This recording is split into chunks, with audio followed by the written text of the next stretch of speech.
SFT ෆ්ලෙමින්ගේ වමන් නීතිය සහ දකුණන් නීතිය ෆ්ලෙමින්ගේ වමන් නීතිය සහ දකුණන් නීතිය කියලා නීති දෙකක් තියෙනවා. මේකේ වමත සහ දකුණතේ ඇඟිලි වලින් පෙන්වන්නේ එකම එක.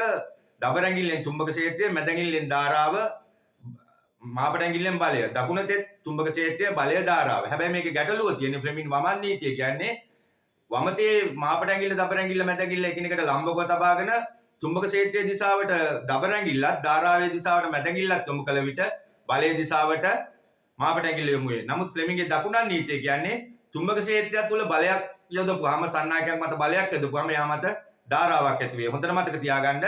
වමත් නීතිය කියන්නේ චුම්බක ක්ෂේත්‍රය තුළ ධාරාවක් යවපුවාම එයා මත බලයක් හට ගන්නවා කියලා. නමුත් දකුණන් නීතිය කියන්නේ චුම්බක ක්ෂේත්‍රය තුළ සන්නායක මත බලයක් ඇති කරපුවාම එයා මත ධාරාවක් හට ගන්නවා කියලා. F = BIL ගෙන් මේ සමීකරණය B කියන්නේ චුම්බක ශ්‍රාවය, I කියන්නේ ධාරාව, L කියන්නේ සන්නායකයේ දිග, F කියන්නේ ලැබෙන බලය. මේකෙදි B චුම්බක ශ්‍රාවය ටෙස්ලා වලින් ඒක කරනවා.